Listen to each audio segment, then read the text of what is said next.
Hablemos de fantasía.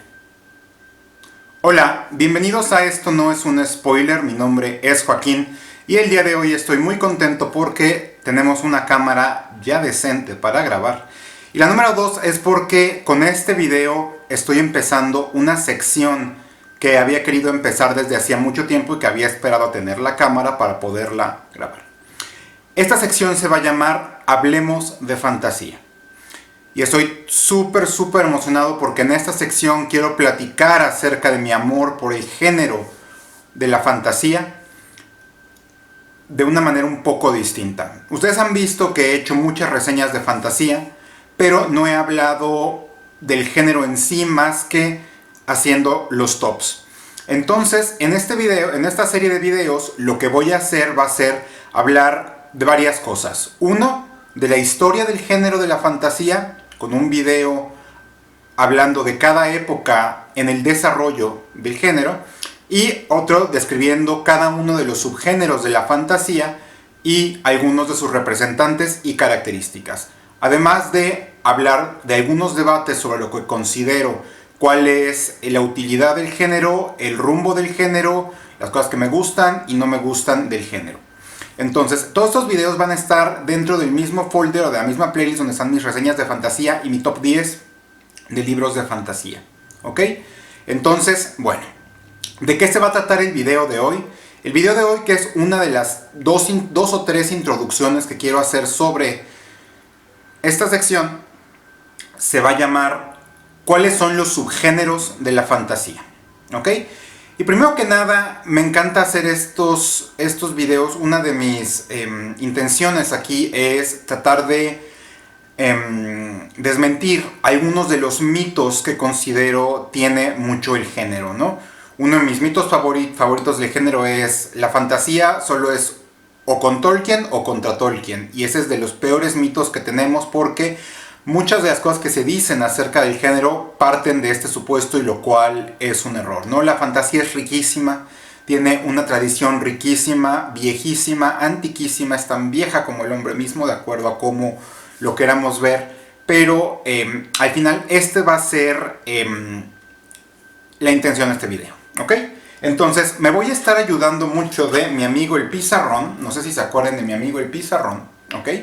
Y con él vamos a estar viendo solamente en este video mi clasificación personal de los subgéneros de la fantasía. ¿Ok? Repito, esta es una clasificación personal, hay cierto debate acerca de la clasificación, esto es como yo le he desarrollado, pero en general algunos de ustedes que podrán identificar algunos de estos subgéneros podrán identificar algunos de ellos. ¿Ok? Primero que nada, ¿dónde está la fantasía? La fantasía es uno de los tres o cuatro géneros que componen lo que llamamos ficción especulativa, es decir, ficción que se dedica a especular, a elucubrar sobre cosas que no lo son.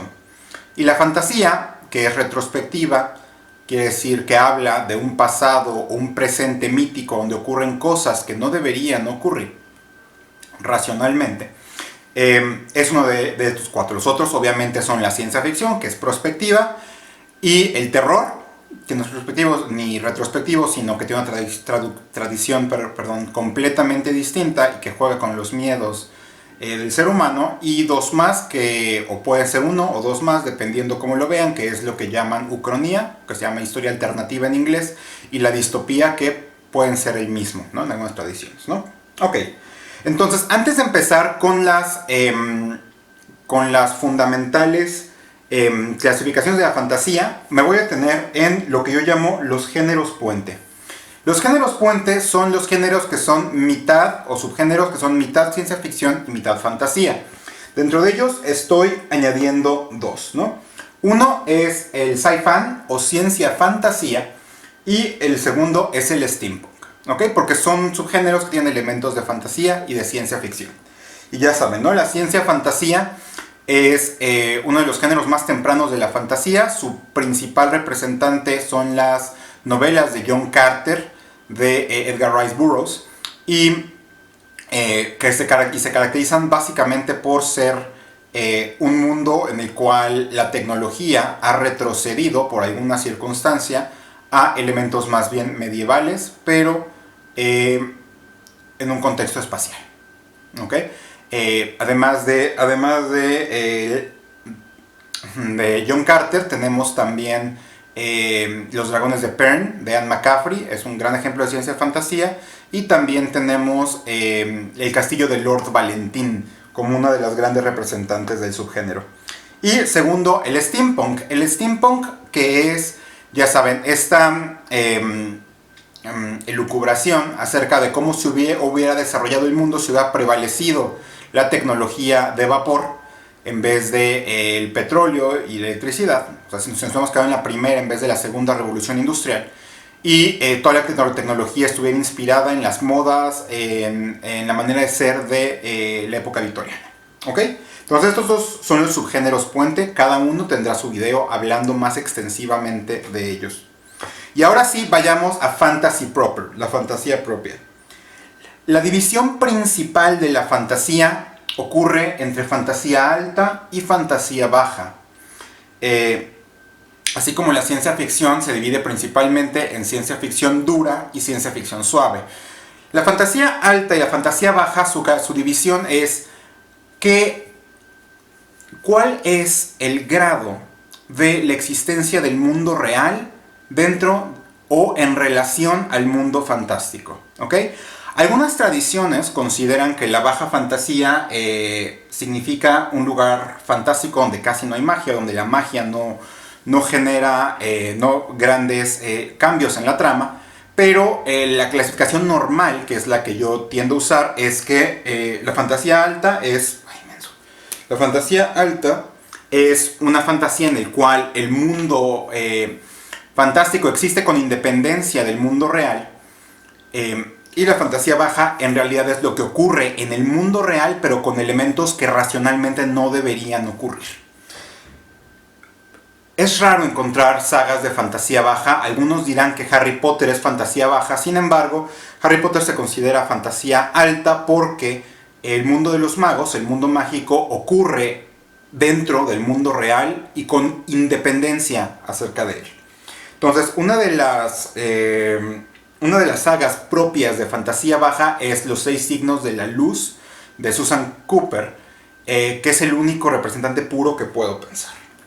Y debajo de la fantasía baja hay dos subgéneros. Uno que es el realismo mágico. Sí, este subgénero lo considero parte de la fantasía, que es verdaderamente literario, que ha dado premios Nobel. Lo considero pues porque es fantasía, ¿no? Es especulación al fin y al cabo. El género que es la aportación original de esta región del mundo a la literatura universal, lo considero parte de la fantasía y... ya saben, ¿no? Es un mundo real en el cual pasan cosas fantásticas, ¿no? Que la gente se va volando, el chocolate provoca reacciones furiosas en la gente, furor matrimonial, etcétera, ¿no? O hay gigantes en medio de pueblos, en medio de la selva de Colombia, I don't know, etcétera. No he leído mucha más que lo que me dejaban en la escuela. Y segundo, la fantasía urbana. La fantasía urbana, que es un subgénero muy contemporáneo, es... La fantasía normalmente es rural, en este caso es circunstancias fantásticas que ocurren en un contexto urbano, y en este caso son ciudades de la vida real, ¿no? Las típicas son American Gods, aunque algunos dirán que como el mundo de los dioses americanos ocurre con independencia del mundo real, sería más bien alta, pues yo lo considero fantasía urbana. Y también Everywhere, de Neil Gaiman, pero el prototípico son las aventuras del detective Harry Dresden de Jim Butcher, que son propiamente fantasía urbana, porque él está en la vida real, ocurre en Chicago, y sus aventuras ocurren, pues ya saben, en el mundo real, ¿no? Y ahora sí vamos a la fantasía alta. La fantasía alta, que es la fantasía fundamental, o la fantasía mainstream, es aquella fantasía en donde el mundo fantástico ocurre con independencia del mundo real y ahí tiene sus propias reglas. Tiene dos subdivisiones fundamentales. Las dos que tienen asteriscos son dos que me inventé yo para poder acomodar la clasificación. Pero diremos que la fantasía alta se divide en la fantasía mainstream o fantasía normal, fantasía mainstream, o sea, de corriente principal, y el SNS o Sword and Sorcery o espada y hechicería. ¿Cuál es la diferencia? La diferencia viene más que nada en sus fuentes. El Sword and Sorcery tiene sí un contexto épico, sí viene de, al igual que el resto de la fantasía, de poemas épicos, del monomito, etc. Pero añade dos cuestiones. La primera es que añade fuertemente una carga que viene de las grandes novelas de capa y espada del siglo XIX. Debe mucho a lo que es los Pardelán, a los Tres Mosqueteros, a Sabatini, a Rafael Sabatini, a la baronesa Orczy, etc. Y sobre todo, que viene del pulp. Es decir, viene de revistas de pulpa, de esas revistas del principios del siglo XX, que se vendían muy baratas, que es lo que es literatura muy, muy sencilla, pero que obviamente evolucionó. El Sword and Sorcery fundamental es la saga de Conan el Bárbaro y algunas sagas de la fantasía, que es la tradición completamente separada de lo que es Tolkien. Vienen las de Michael Moorcock y de Fritz Leiber. Toda la parte de Farf y el ratón de Grey Mouser, y Elric de Conan, Elric, que es una revisión de Conan que hizo Michael Moorcock, son Sword and Sorcery.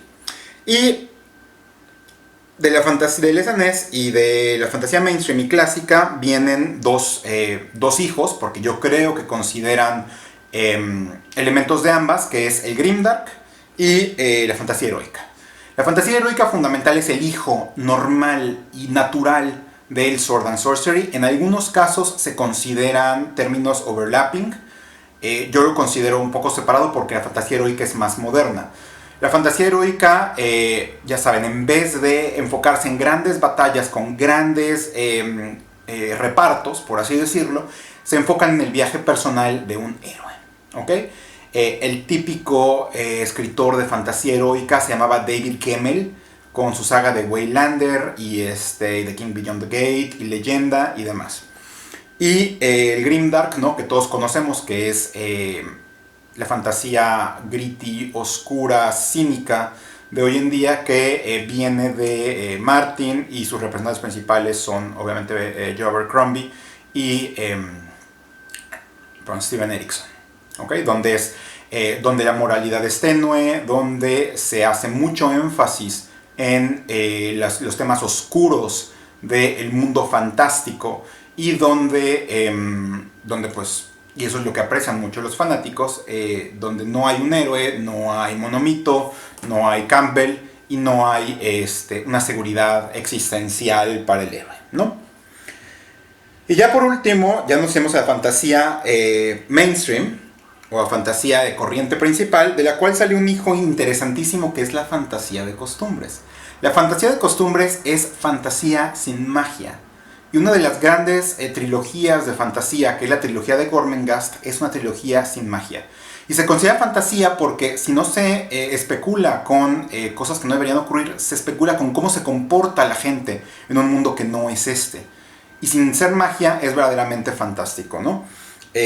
Gormenghast es uno, Swords Point es otra de las novelas grandes de Manor Punk, o fantasía de costumbres.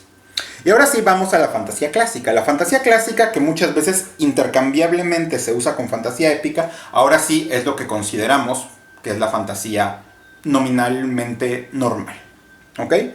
¿Qué es la fantasía épica? La fantasía épica es todo lo que se llame Tolkien y sus imitadores, y sus variaciones, ya después sus hijos, o sus variaciones estilísticas, de las cuales su hijo principal se llama obviamente Brandon Sanderson, que es Brandon Sanderson mantiene, ya saben, el camino del héroe con un foco tolkieniano en el world building, ¿no?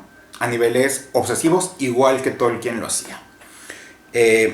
Está el Bildungsroman fantástico, que es la novela de formación fantástica, y perdón si no se está viendo el Bildungsroman, la novela de formación, que toma la gran novela de formación del siglo XVIII, del siglo XIX, muchas veces en un contexto británico, y en un contexto fantástico también, ¿no? Harry Potter es el Bildungsroman fantástico por excelencia. La crónica del asesino de reyes, que es mitad fantasía heroica y mitad Bildungsroman fantástico. Y por último, la fantasía cómica, ¿no? La fantasía cómica, de la cual tenemos esencialmente al tío Pratchett y también a Jasper Fforde, por ejemplo, ¿no? Hay un hijo de la fantasía épica que es el romance artúrico, que lo quise poner por separado, porque es fundamentalmente lo que vendríamos llamando relativo al rey Arturo, ¿no? Donde tenemos una tradición antiquísima de hacer retellings acerca del rey Arturo. Eh, Súper interesante, ¿no? Entonces, vamos a estar viendo cosas muy interesantes en esta serie de videos. Estoy súper contento, súper emocionado de presentarles mis ideas de la literatura fantástica y obviamente combinado con las demás cosas del canal. Ya saben que les prometí hacer wrap-ups más seguido, book hauls y demás, ¿no? Pero bueno, platíquenme qué subgéneros de fantasía conocen, cuáles les gustan, cuáles son sus favoritos, qué opinan por el momento del desarrollo de género y nos veremos en la próxima. Muchas gracias. No olviden comentar, darme like, me manita arriba, suscribirse. Thank you very much.